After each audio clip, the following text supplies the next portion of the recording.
Assalamualaikum warahmatullahi wabarakatuh. Selamat datang di channel Mamas Guru.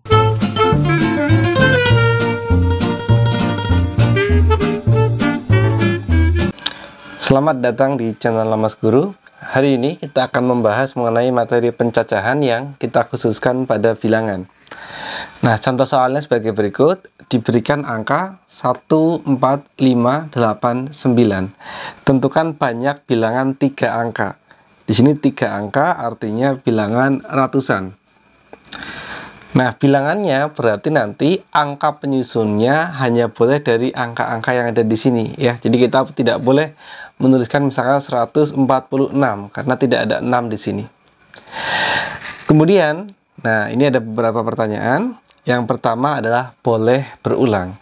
Boleh berulang itu artinya satu angka di sini boleh muncul lebih dari satu kali. Jadi misalkan 144 itu boleh. 555 juga boleh. Nah, di sini ada berapa banyak bilangan yang angka penyusunnya 1, 4, 5, 8, 9, 3 angka dan juga boleh berulang. Nah, kita akan membahas dengan 2 cara, yaitu menggunakan diagram batang dan juga metode pengisian kotak. Yang pertama adalah kita membahas yang boleh berulang terlebih dahulu. Angka penyusunnya adalah 1, 4, 5, 8, 9.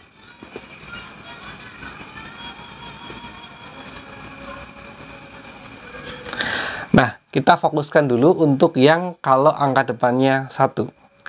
Kalau angka depannya 1, karena di sini boleh berulang, berarti nanti untuk angka puluhan, jadi ini nanti kita tuliskan angka ratusan. Nanti di sini angka puluhan dan juga yang terakhir angka satuan.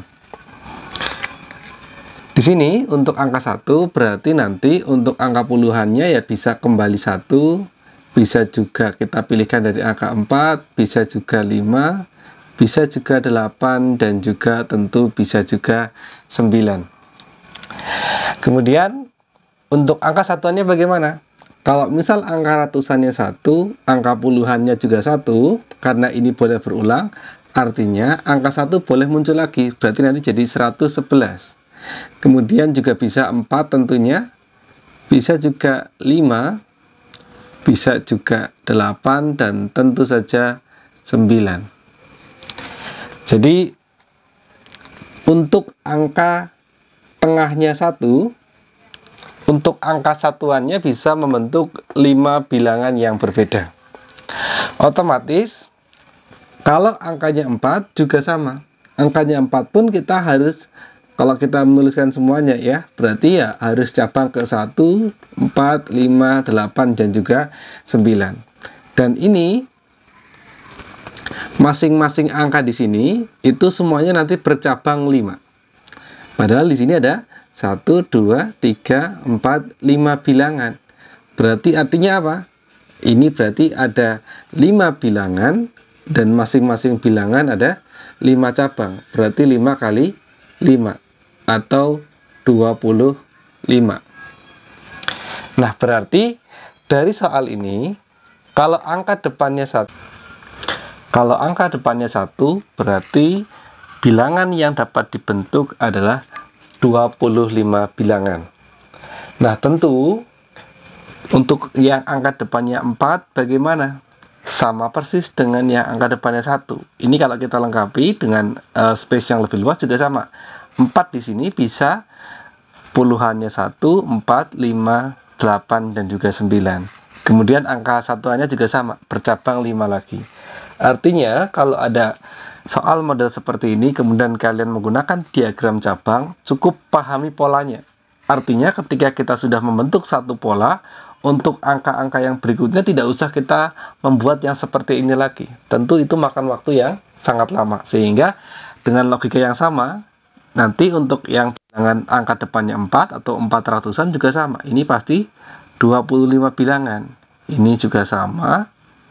Begitupun yang 28 dan juga yang 9. Berarti karena masing-masing angka di sini ada 25, sedangkan yang bilangan ratusan itu ada 5 bilangan, berarti apa? Totalnya sama saja 5 dikali 25, atau kita dapat 125 bilangan yang berbeda yang dapat dibentuk oleh 1, 4, 5, 8, dan 9. Nah, seperti itu metode dengan menggunakan diagram cabang. Selanjutnya kita masuk ke cara yang kedua, yaitu pengisian kotak. Jadi metode pengisian kotak bisa kalian manfaatkan jika yang cabang harus paham dulu dengan baik ya. Jadi ibarat naik motor itu, pengisian kotak nanti lebih cepat perhitungannya. Tapi yang kasusnya kalau pakai sepeda harus paham dulu. Jadi yang harus lebih dasar harus lebih paham. Nah, kalau ada 3 kotak, maksudnya bagaimana? Karena tadi kita membentuk bilangan 3 angka, ya kita sediakan 3 kotak. Begitupun ketika soalnya misalkan bilangan 5 angka, ya berarti kita siapkan 5 kotak. 5 kotak itu gimana? Nah, kalau yang tadi hanya 3, ya berarti ratusan, puluhan, dan satuan. Jadi cara berpikirnya seperti ini. Kita punya angka 1, 4, 5, 8, 9. Yang bisa menempati posisi ratusan, ada berapa bilangan? Ya, tentu saja 5. 5 itu apa saja? Ya tadi 1, 4, 8, 5 dulu ya. Kita tuliskan 5, 8, dan juga 9. Ya, 5 ini dari 5 bilangan ini atau 5 angka ini. Kemudian kalau misalkan kita sudah memilih satu angka untuk posisi ratusan, misalkan kita anggap saja kita memilih angka 1, berarti untuk angka puluhan ada berapa pilihan? Tentu karena ini boleh berulang, artinya 1 boleh muncul lagi, 4, 5, 8, 9 juga bisa. Artinya berapa pilihan? Ya tentu saja kembali 5. Ya, 5 itu sama, 1, 4, 5, 8, 9. Ya, kalau mau dituliskan dengan detail bilangan-bilangannya. Begitupun satuan, ya. Berapapun angka yang dipilih di sini, misalkan untuk angka puluhan kita memilih angka 4, ya 1 sama 4 boleh muncul lagi di sini. Semua angka di sini boleh muncul lagi. Artinya ada berapa pilihan? Ya, tentu kembali 5, yaitu 1, 4, 5, 8, 9. Nanti kalau sudah semakin paham, tentu yang angka-angka yang di bawahnya ini tidak usah ditulis, karena itu juga makan waktu ya. Jadi nanti kesimpulannya, kalau sudah semua kotak terisi, jawabannya tinggal kita kalikan semua angka yang di dalam kotak, yaitu 5 kali 5 kali 5.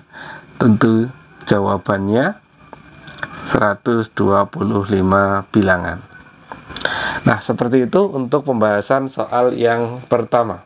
Kita langsung masuk ke pembahasan yang kedua ya. Jadi space-nya saya hapus dulu. Ini untuk yang tadi ya, untuk soal yang A. Sekarang kita akan membahas soal yang B, di mana soal yang B membahas yang tidak boleh berulang. Oke ya, ini kita tuliskan nanti. Ini juga sama ya, kita hapus dulu. Oke ya, secara umum gambaran awalnya masih sama. Kita masuk ke yang B. Sama lagi-lagi biar kalian makin paham konsepnya, kita menggunakan 2 cara atau 2 metode. Sekarang yang B adalah tidak boleh berulang. Seperti yang tadi sudah saya sampaikan, tidak boleh berulang itu artinya tidak boleh ada angka yang muncul lebih dari 1 kali ya. 141 nggak boleh, 885 tidak boleh ya. Jadi murni semuanya harus hanya 1 angka saja. Artinya dengan logika yang sebetulnya mirip dengan yang tadi, kalau angka depannya 1 ya, maka untuk angka puluhan ya angka selain 1. Nah gitu ya. Jadi kalau yang tadi itu masih boleh 1, sekarang jadi satunya nggak boleh. Artinya tinggal angka 4, 5, 8, dan juga 9. Hanya keempat angka itu. Kemudian kalau misalkan kita sudah menentukan angka ratusannya 1, angka puluhannya 4, 1 sama 4 sudah terpakai. Artinya kedua angka ini tidak boleh muncul lagi. Berarti untuk satuan tinggal berapa pilihan? Ya betul, tinggal 3, yaitu hanya tinggal angka 5, 8, dan juga tentu saja 9. Berarti kalau angka puluhannya 4, cabangnya 3. Bagaimana kalau angka puluhannya 5? Tentu nyabangnya juga 3. Kalau angkanya sininya 5, berarti kan nanti yang satuan bisa 4, 8, 9. Begitupun yang angka puluhannya 8, berarti angka satuannya bisa 4, 5, dan juga 9. Ya. Jadi semua angka puluhan di sini, kalau kita tuliskan lengkap, semuanya ada 3 cabang. Berarti karena ini ada 4 bilangan, masing-masing bilangan 3 cabang. Berarti 4 dikalikan 3. Artinya ada 12 bilangan yang dapat dibentuk kalau angka ratusannya adalah 1. Berarti, nah, menurut kalian, apakah nanti untuk angka ratusannya 4 juga akan seperti ini? Tentu saja seperti itu. Ya, tentu saja sama. Berarti logikanya seperti ini. Kalau angka depannya 4 ya sama. Berarti nanti angka puluhannya ya tinggal 1, 5, 8, 9. Sehingga nanti untuk angka satuannya sama. Kalau kita sudah memilih angka 4 dan 1, untuk angka satuannya pastinya nyabangnya tinggal ke 5, 8, dan 9. Jadi sama persis kasusnya ya, sehingga tanpa harus kita menuliskan keseluruhan, ini juga sama, pasti nanti total ada 12 bilangan.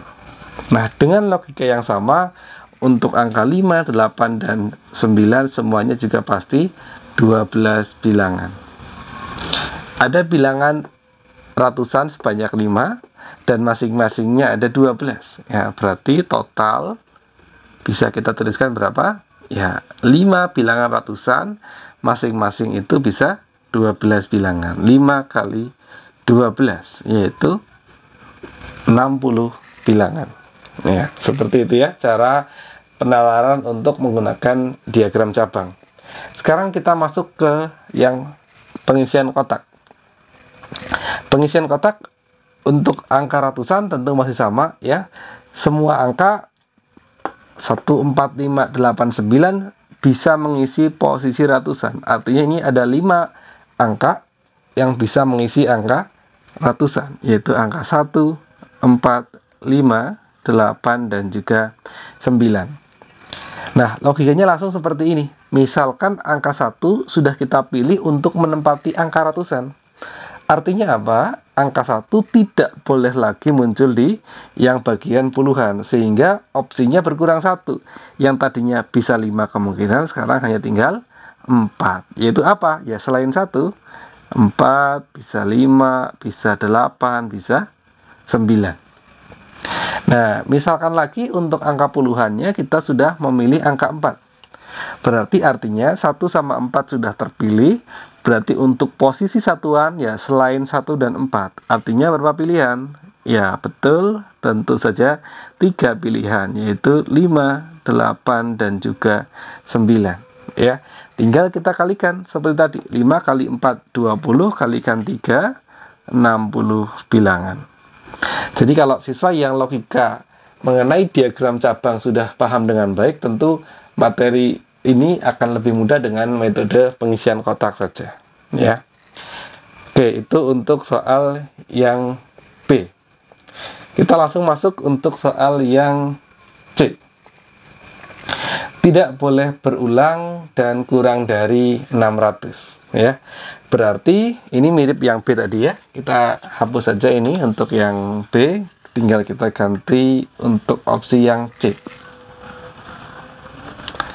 Kurang dari 600 ya. Artinya ya angka depannya hanya boleh berapa? Ya 1, 4, dan juga 5 ya. Berarti kalau tadi itu, kalau yang B angka depan 8 sama 9 masih boleh, dan kalau di soal ini tentu jadi tidak boleh. Berarti hanya seperti ini. Nah, begitu ya kalau yang dimaksud adalah yang kurang dari 600. Berarti ya sama ya dengan yang tadi penjelasannya. Nah, ini tinggal kita ganti berapa? Kita ganti 3, karena angka yang depan hanya boleh 3 bilangan. 3 kali 12 yaitu 36. Nah, kalau kita menggunakan pengisian kotak ya, saya ulang lagi proses berpikirnya biar kalian paham dengan baik.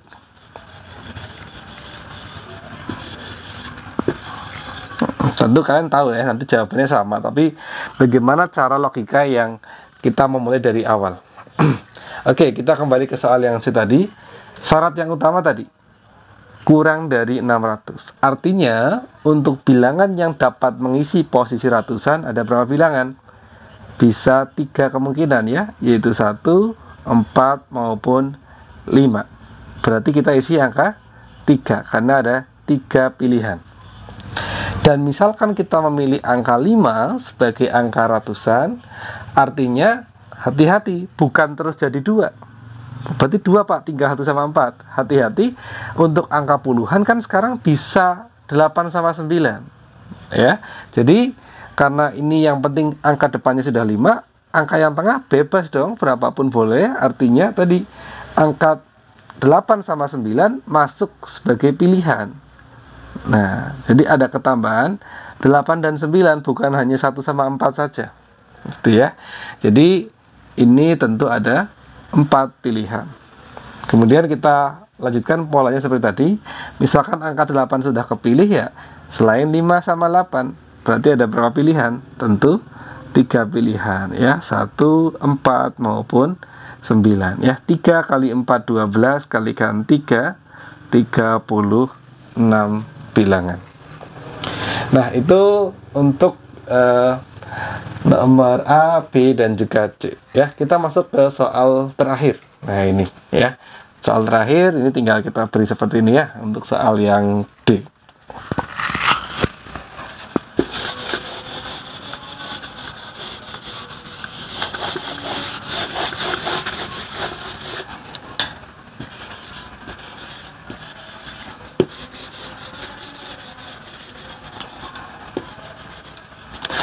Oke, kita masuk ke yang D, bagian terakhir, yaitu tidak boleh berulang, artinya dan genap.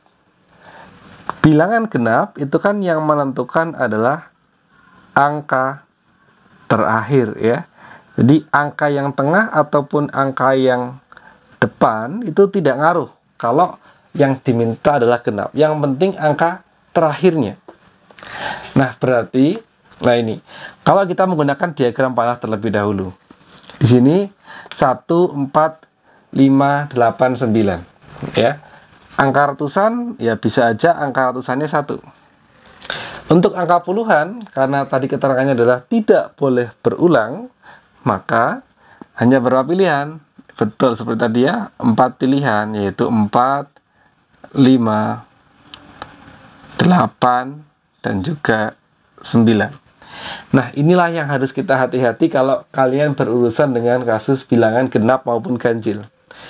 Kalau genap yang diminta, misal angka depannya 1 dan angka puluhannya 4, artinya untuk posisi bilangan terakhir, karena diminta harus genap, otomatis pilihannya hanya tinggal 8 ya. Kita tidak bisa mengisi 5 sama 9 karena itu akan menyebabkan ganjil.